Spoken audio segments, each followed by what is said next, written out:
Welcome back to Labwala Paramedical Notes, Labwala Academy. Myself Shruti Sharma. So today start with a new topic, Entamoeba histolytica. This is a parasite. It's a kind of parasite from Protozoa. तो everybody know that हम पहले भी discuss कर चुके हैं protozoa के classification में कि जो प्रोटोजोआ का क्लासिफिकेशन होता है उसमें जो अमीबा वाला जो ग्रुप होता है उसका ये एक पार्ट है, एक ऑर्गेनिज्म है जिसका नाम है Entamoeba histolytica. So let's start in their life cycle and all their morphology and about all activity of parasite, how can it grow, how can it reproduction and how can it can disease arise. ठीक है, तो life cycle start from the introduction. This is a pathogenic parasite and world wide in distribution. It live in large intestine of human body. Disease cause intestine amoebiasis and liver abscess. देखिए, मैं आपको सबसे पहले एक काम की चीज़ यहाँ पे ये बताना चाहती हूँ कि पैरासाइट को, जिन पैरासाइट को मेडिकल के अंदर रखा गया है तो उनकी सबसे स्पेशलिटी ये होती है कि उनको पढ़ने का जो तरीका होता है वो ये होता है कि क्या पैरासाइट है, क्या उसका टारगेट होस्ट है और क्या होस्ट का टारगेट ऑर्गन है. बिकॉज क्योंकि अगर आपको टारगेट ऑर्गन पता होगा तो आपको ये पता चलेगा कि इस लैब स्पेसिमेन क्या होगा, यानी कि लैब डायग्नोसिस उसका क्या होगा. मान लीजिए कोई ऐसा पैरासाइट है जो कि इंटेस्टाइन के अंदर जाके रहता है. ठीक है, अब इंटेस्टाइन रिलेटेड है, यहाँ से जो निकलने वाला जो है वो कौन है, स्टूल है. तो stool kind of a sample है, यानी जिससे आप डायग्नोस करेंगे. डायग्नोस क्या करेंगे, डायग्नोस पैरासाइट को करेंगे. ऐसा पैरासाइट जो कि ब्लड में जाता है, यानी उसका टारगेट पार्ट उसका आपकी बॉडी का ब्लड है या ब्लड की मैक्रोफेज सेल है या कोई WBC है. तो यानी कि आप उसको कैसे चेक करोगे, आप ब्लड से चेक करोगे. ठीक है, तो मान लीजिए कोई पैरासाइट आपके लिम्फ नोड में जा रहा है तो लिम्फ नोड उसका टारगेट ऑर्गन है और उसका जो फ्लूड आएगा उससे आप उस पैरासाइट को चेक करेंगे. तो आई होप आपको समझ में आ रहा होगा कि पैरासाइट को स्टडी करने का सबसे बेटर तरीका ये है कि आपने कौन सा पैरासाइट है, कौन सा होस्ट है, होस्ट के किस ऑर्गन को वो टारगेट करता है. देन वो होस्ट के टारगेट के बाद जब उसका लैब डायग्नोसिस जब आता है तो लैब डायग्नोसिस में उसकी कौन सी स्टेज जो होती है वो इसके अंदर आती है. तो जो एंटामीबा हिस्टोलिटिका होता है वो एक इंटेस्टाइन पैरासाइट है. ये इंटेस्टाइन जो पैरासाइट होता है, जो इंटेस्टाइन पैरासाइट होता है वो इंटेस्टाइन में जाकर वहाँ पर अल्सर क्रिएट करता है. ठीक है, तो it live in large intestine. तो ये एंटामीबा हिस्टोलिटिका किस में पाया जाता है, लार्ज इंटेस्टाइन में. किसके, ह्यूमन के. तो यहाँ पे होस्ट कौन है, यहाँ पे जो आपका ह्यूमन है, ह्यूमन इज ए होस्ट. ठीक है, और हैबिटेट कहाँ पर है उसका, अगर हम हैबिटेट की बात करें तो large intestine. Habitat means that आपका आवास, जैसे कि आप कहीं भी चले जाएंगे लेकिन आएंगे अपने घर में ही. तो यानी कि वहीं पे आपका नरिशमेंट, वहीं पे आपका डेवलपमेंट, वहीं पे आपकी ग्रोथ होती है. बाकी आप टेम्परेरी कहीं पे भी जा सकते हैं बट परमानेंटली आपका जो डेवलपमेंट होता है वो आपके हैबिटेट पर डिपेंड करता है. ठीक है, तो हमारे एंटामीबा का जो मेन हैबिटेट है वो है लार्ज इंटेस्टाइन. ओके, इससे होने वाली डिजीज अगर इंटेस्टाइन में हो रही तो इंटेस्टाइन एमेबियसिस और लीवर एमेबियसिस. देखिए मैं आपको बता दूं, कोई भी जब डिजीज होती है इसके पीछे अगर इटिस या सिस लगता है, जैसे इटिस या सिस लगता है तो ऑटोमेटिक वो डिजीज में कन्वर्ट चीज हो जाती है. ठीक है, तो it's a life cycle is direct only one and one host common, यानी कि ये डायरेक्ट लाइफ साइकिल है एंटामीबा का. जो कि मैंने आपको कल बताया था कि डायरेक्ट लाइफ साइकिल का मीन्स दैट मतलब होता है कि one parasite infect to one target host. ठीक है, तो morphology of entamoeba histolytica has 3 stage. इसके मार्फोलॉजी की अगर हम बात करें तो ये ट्रोफोसिट इसका एडल्ट होता है, देन प्रीसिस्ट और सिस्ट, यानी कि सिस्ट भी इसकी 2 पार्ट में होती है, सिस्ट एंड प्रीसिस्ट. तो आप यहाँ देख रहे हैं कि जो इसका ये ट्रोफोसाइट है तो यानी कि ये एडल्ट पार्ट है. देखिए, जब भी किसी पैरासाइट का इन्फेक्शन होता है तो कुछ पैरासाइट को छोड़ के कुछ पैरासाइट ऐसे होते हैं जिनका एडल्ट से इन्फेक्शन नहीं होता है. प्रोटोजोआ को तो इन्फेक्शन मोस्टली किससे होता है, सिस्ट से होता है. यानी कि इन्फेक्टिव स्टेज कौन सी होगी, इसमें सिस्ट होगी. इन्फेक्टिव स्टेज कौन सी होगी, सिस्ट हो गई. और जब इसका स्टूल निकलेगा तो भी उसमें सिस्ट और ट्रोफोजोइट आपको इसमें दिख सकते हैं. तो ट्रोफोजोइट इसकी कौन सी स्टेज हो गई, डायग्नोस्टिक स्टेज हो गई. ठीक है, तो आई होप आपको यहाँ समझ में आ रहा होगा कि जिस फॉर्म से वो अंदर प्रवेश करता है तो वो इन्फेक्टिव स्टेज होती है, और जो फॉर्म उसकी हमें सैंपल में दिखाई देती है वो उसकी डायग्नोस्टिक स्टेज होती है। तो फर्स्ट स्टेज है ट्रोफोजेट, जो कि हमारे एंटीमीबा हिस्टोरेटिका के एडल्ट पार्ट है। एडल्ट में आप देखेंगे ये जो इसका निकला हुआ जो दिख रहा है आपको उभार जैसी संरचना, it called as a pseudopodia. फिर देन एक्टोप्लाज्म, एंडोप्लाज्म मतलब बाहर जो मैंने ये लाइनिंग बना रखी है ये एक्टोप्लाज्म होती है। इसके बाकी अंदर का पाया जाने वाला सारा पार्ट एंडोप्लाज्म होता है। चूंकि यूकैरियोटिक होते हैं, आपको पता है पैरासाइट कोई प्रोकैरियोटिक सेल नहीं है, यहाँ पर यूकैरियोटिक सेल, और यूकैरियोटिक सेल का मतलब ही होता है कि it has developed nucleus and with nuclear membrane. तो अगर इसके पास एक डेवलप्ड न्यूक्लियस है, ये न्यूक्लियर मेम्ब्रेन है, तो ये डेफिनेटली यूकैरियोटिक सेल है जिसके अंदर कैरियोसोम, इसका genetic material, chromatin granule etcetera वगैरह, it they all are present in the nucleus. Okay, human के अंदर भी क्या, सेल के अंदर क्या प्रेजेंट होता है, न्यूक्लियस। न्यूक्लियस के अंदर जेनेटिक मटेरियल होता है। तो फूड वॉक्यूल क्या, और इंजेस्टेड आरबीसी, इट मीन्स कि जब ये अंदर जाता है बॉडी के तो ये इंजेस्टेड आरबीसी डब्ल्यूबीसी कर लेता है। फूड वॉक्यूल्स का रोल कहाँ आता है, जब ये अपनी ट्रोफोजोइड से वापस सिस्ट कंडीशन में आता है तो फूड वॉक्यूल्स के अंदर ये अपने फूड को स्टोर कर लेता है। ठीक है, प्रीसिस्ट है, इसमें देखिए ब्लंट सूडोपोडिया। अब आप देख रहे हैं यहाँ पे थोड़ा सा उभार जो है निकला हुआ है, लेकिन ब्लंट का मतलब ये होता है कि जैसे कि मान लीजिए ये वाला जो है, अब ये ब्लंट ना होके इस तरह से ब्लंट हो जाएगा। ठीक है, तो ये गोल की संरचना बन जाती है। इसको हम बोलते हैं प्रीसिस्ट, जिसमें ये न्यूक्लियस है, मोनो न्यूक्लियोटाइड है, यानी मोनोन्यूक्लियस है। इसके अलावा इसमें बाई और ट्राई भी पाया जाता है। आगे देखते हैं, तो ये देखिए आप, इसमें जो सिस्ट है ये यूनिन्यूक्लियोटाइड है जिसके अंदर एक सिस्ट है, बाई में दो हैं और क्वाड्रेट में चार है। लेकिन चार के अंदर आप देख रहे होंगे कि ये आपको ये नहीं मिलेगा, वहाँ पर क्रोमेटिड बॉडी नहीं मिलेगी, केवल न्यूक्लियस मिलेगा। जबकि 1 और 2 के अंदर दोनों चीज़ें प्रेजेंट होती है, ग्लाइकोजन मास भी प्रेजेंट होता है। यहाँ पर केवल और केवल न्यूक्लियस प्रेजेंट है। ठीक है, तो स्टार्ट करते हैं इसका पहला पार्ट। ट्रोफोजेट का जो नोट्स है वो ये है कि trophozoite are motile movement from longer finger like pseudopodia. Motile, everybody know about what is the motile. Motile means गति, गतिमान या चलने वाली संरचना।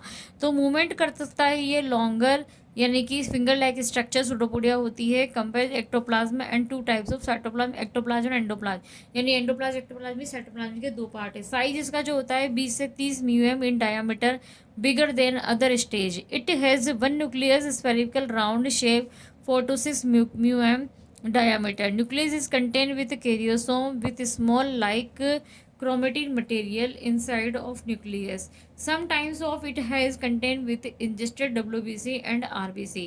यानी कि न्यूक्लियस जो होता है वो किससे कंटेन होता है, कैरियोसोम से, यानी कि उसमें क्रोमेटिन मटेरियल होता है।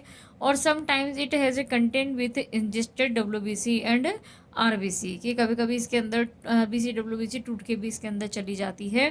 बाकी ये जो सूडोपोडिया होते हैं वो उसको गति का काम करते हैं, तो अमीबा एक जगह से दूसरी जगह पर मूव कर सकता है। इसमें ऐसा कुछ है नहीं, बट आपको मार्फोलॉजी में आपको याद होना चाहिए कि व्हाट इज ट्रोफोजेट, व्हाट इज प्रीसिस्ट। अब प्रीसिस्ट की बात करते हैं तो साइज इसका 10 to 20 होता है। यहाँ पे आप ध्यान रखिएगा, साइज ये बड़ी साइज है, 20 से 30 म्यू माइक्रोन है। ये माइक्रोमीटर है, यहाँ पे भी माइक्रोमीटर है।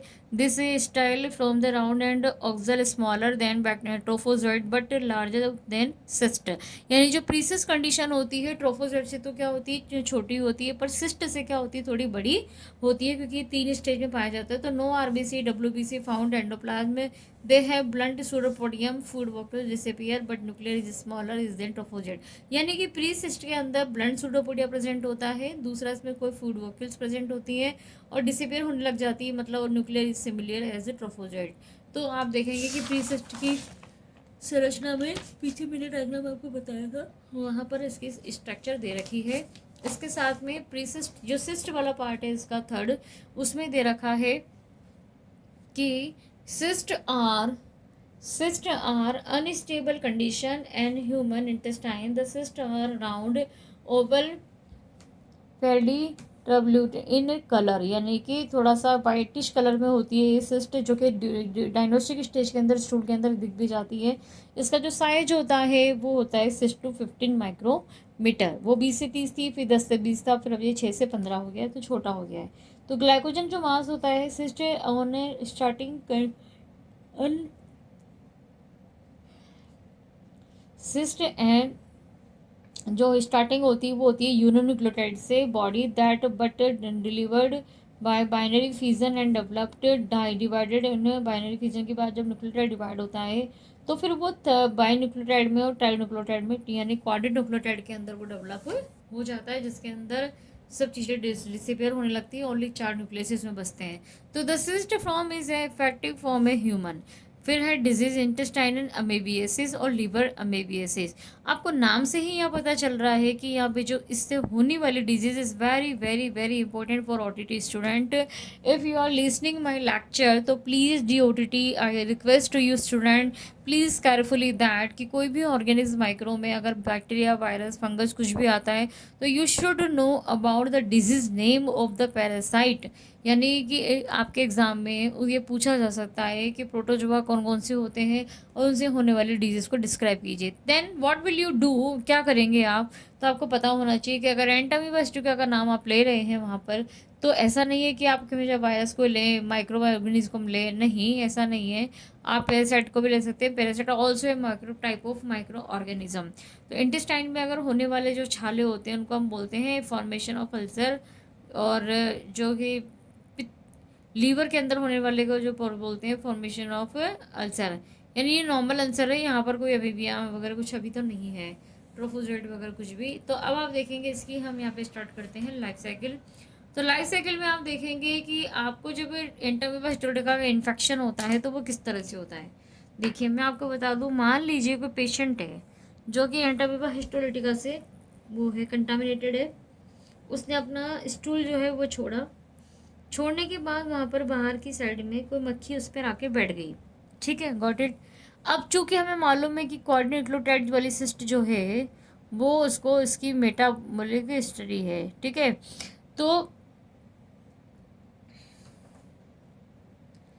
मेन जब इसको इंजेस्ट करता है 4 न्यूक्लियोटाइड को एंटामीबा हिस्टोरिका की, मेन के अंदर जाने के बाद ये स्मॉल इंटेस्टाइन में जाता है, स्मॉल इंटेस्टाइन के इलियम पार्ट में जाता है और लार्ज इंटेस्टाइन के सीकम पार्ट में ये एंटर करता है। जब ये इलियम से सीकम के अंदर जो ट्रांसफ़र करता है तो इसके बाहर की कोटिंग जो होती है वो एंजाइम के कारण क्या हो जाती है, ब्रस्ट हो जाती है। यहाँ पर ये जो कोटिंग है वो क्या हो जाएगी, ब्रस्ट हो जाएगी। देन बाहर का जो पार्ट बचेगा वो केवल यही बचेगा, मेम्ब्रेन टाइप का। इस मेम्ब्रेन के अंदर क्या पड़ा हुआ है, न्यूक्लियस पड़ा हुआ है। तो ये न्यूक्लियस क्या करता है, बाइनरी फिजन करता है। जैसे यहाँ 4 है तो आप यहाँ देखेंगे 8 दिखेंगे आपको, 1 2 3 4 5 6 7 8, क्योंकि यहाँ 4 थे तो यहाँ 8 हो गए। अब लार्ज इंटेस्टाइन में जब मुझे पता चला, लार्ज इंटेस्टाइन में ये वाला जो है 8 न्यूक्लियोटाइड का वो ट्रोफोजोइड के अंदर कन्वर्ट होना चालू कर देता है, क्योंकि ये डेवलप हो चुका है। तो इसका जो एक इंक्यूबेशन पीरियड होता है 3 से 4 दिन का, उसके अंदर ये इसकी स्टेज चलती है।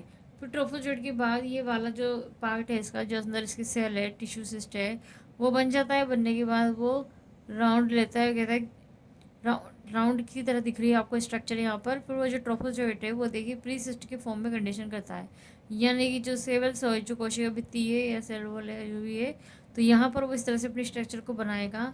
देन यहाँ पे गोल्जी बॉडी आ जाती है और फिर यहाँ पर केंद्रक आ जाता है। अब ये सब चीज़ें जो हैं वो केंद्रक को नहीं चाहिए, क्योंकि वो प्लांट का ये प्रीसिस्ट। अब यहाँ से ये जो प्रीसिस्ट है वो यहाँ पर इस तरह से यहाँ पे गोल्जी बॉडी बन रही है। उसके बाद देखो बाइन्यूक्लियोटाइड और टेट्रान्यूक्लियोटाइड, तो वापस ये टेट्रान्यूक्लियोटाइड बन के स्टूल के द्वारा बाहर निकल जाएगी, एग्जिट हो जाएगी। और स्टूल जब एग्जिट हो जाती है तो स्टूल से वापस जब कोई दूसरी मक्खी बैठती है तो वापस वो अपनी टांगों में प्रीसिस्ट वाली कॉलोनी को ले जाती है। देन आपको इन्फेक्शन ईजिली हो जाता है। अगर ये सिस्ट मक्खी, सिस्ट से कंटेन मक्खी अगर किसी वाटर में, पानी में, फूड में बैठ जाती है तो आपको उससे इन्फेक्शन इजीली हो सकता है। आई होप आपको एंटामीबा समझ में आ रहा होगा, नहीं आ रहा होगा तो भी समझ में आ जाएगा। इतना कोई ये ऑर्गेनिज्म टिपिकल तो नहीं है। पहली बात, इंक्यूबेशन पीरियड कितने दिन का होता है, 1 से 4। यानी कि जो मैं भी आपको साइकिल पढ़ा रही थी ना, उस साइकिल में ज़रूरी नहीं कि हैंड टू हैंड ही काम हो सकता है प्रायर 1 दिन बाद हो, या फिर 4 वीक की टाइम हमने लिया है तो उसके बीच में कभी भी हो सकता है। पर शुरू में आपको कोई भी इसमें पेन नहीं होगा, कुछ भी फील नहीं होगा कि आपके अंदर कुछ इन्फेक्शन चल रहा है। अब जो इसका इंक्यूबेशन पीरियड है वो लीवर में इमेज बता दूंगी और स्प्लीन में अल्सर बता दूंगी मैं। तो जैसे स्प्लीन के भी अल्सर होता है और लीवर लंग्स में भी इसमें अल्सर होता है। तो जैसे जैसे main against cyst by water water जब कंटामिनेटेड लेता है तो उसके अंदर एक्स स्टेशन होता है। तो एक्स स्टेशन का मतलब होता है जी, एक्स स्टेशन का मतलब होता है सिस्ट, यानी कि ये जो सिस्ट है वो खुद एक्स स्टेशन से वो किस में पार्टिसिपेट करेगा, वो पहले सबसे पहले अपने ट्रोफो, जो भी पहले इसका जो भी एक्स स्टेशन होता है तो ये इन्वेजन करता है, किसको इन्वेजन करता है, और एक होता है एंस स्टेशन, यानी कि यहाँ पर एक्स से ए वाई स्टेशन होती है। अब आप सोच रहे होंगे कि ये क्या होता है, तो भाई जब सिस्ट से जब बॉडी में अंदर जाता है ट्रोफोजेट तो इलियम पे जाके चिपक जाता है, ये उसके रहने की प्लेस है, वहाँ पर ही अपने टेंटिकल भी निकाल लेता है कि इसी में ही अगर आप काम कर रहे हैं तो इसी के साथ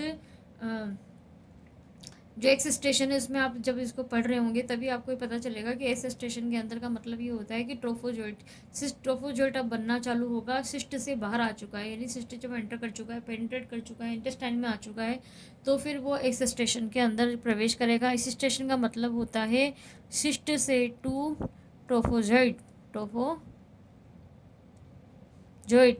इसके अलावा एंस स्टेशन जो होता है वो कब होता है, तो जो ट्रोफोजेट बन के जब लिबरेट हो जाते हैं इसके बाद उनका कुछ भी मैकेनिज्म हो जाती है, लीवर में भागते हैं, जैसे इंजन लीवर में चले जाएंगे, जैसे इंटेस्टाइन में चले जाएंगे, तो इनका मूवमेंट इस तरह से होता रहता है। तो ये देखिए एंसेस्टर में जाने के बाद यहाँ से वही मोनो बाई और क्वाड्रेट न्यूक्लियोटाइड वापस वो बन के आ गई, जो फूड मॉलिक्यूल इसके अंदर प्रेजेंट थी उसके अंदर फूड मटेरियल था। ये क्वाड्रेट न्यूक्लियोटाइड जो होती है वो हर स्टूल को उसके अनफेवरेबल कंडीशन में बहुत सारी चीज़ें प्रोवाइड करती है ताकि वो सर्वाइव कर सके, वो सिस्ट सर्वाइव कर सके, क्योंकि उसको आगे जाके डिजीज़ कॉज करनी है, आगे जाके उसको अलग से अपने डेवलपमेंट के लिए किसी अदर अदर ह्यूमन की कहाँ जाना है, इंटेस्टाइन में जाना है, ठीक है। इन्वेजन का मतलब ये है कि अगर कोई पैरासाइट है वहाँ पर, ये पैरासाइट ये है, कोई भी पैरासाइट है तो पहले वो इन्वेजन करता है। इन्वेजन मतलब भेजने के बाद वो उसकी बॉडी के अंदर प्रवेश करता है। इन्वेजन में प्रवेश कर लिया, अब जब वो बॉडी के अंदर प्रवेश करता है तो बॉडी देखती है कि ये तो पहले से ही जो है इस इन्वेस्ट किया है इसने, तो invest to the other organ liver spleen and lungs है, यानी कि इन्वेजन के बाद इसका जो केंद्रक होता है वो इस तरह से छोटी छोटी चीज़ों में डिवाइड, मतलब डिवीजन हो जाता है इनका, और उसके बाद फिर ये इन्वेजन अदर ये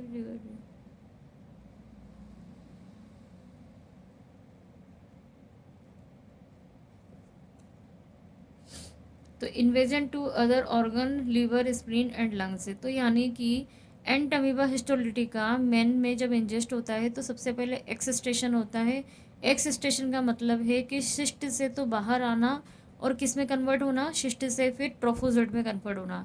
तो जब ये ट्रोफोजोइट में कन्वर्ट होता है तो ये कहलाता है एक्स स्टेशन। ट्रोफोजोइट से जब वो वापस सिस्ट बनाता है तो वो कहलाता है एंस स्टेशन, ठीक है। तो आई होप आपको समझ में आ रहा होगा कि एक्स मतलब कि बाहर आना, एन मतलब कि अंदर जाना। तो जिसके पास जो वर्ड लिखा हुआ आपको उससे समझना है कि एक्स स्टेशन मतलब कि एक्स स्टेशन यानी सिस्ट से बाहर आके ट्रोफोजेट में कन्वर्ट होना, और एन स्टेशन का मतलब ट्रोफोजेट से वापस अंदर जाके एन स्टेशन में आना। तो ये एक तरह का मेन लाइफ साइकिल है किसका, एंटमीबा हिस्टोलाइटिका का। आई होप आपको समझ में आ रहा होगा। तो ये पूरी इसकी लाइफ साइकिल है जो मैं आपको कल दूसरे पार्ट में पढ़ाऊँगी। आज के लिए मैं ये क्लास यहीं एंड करती हूँ। Thank you.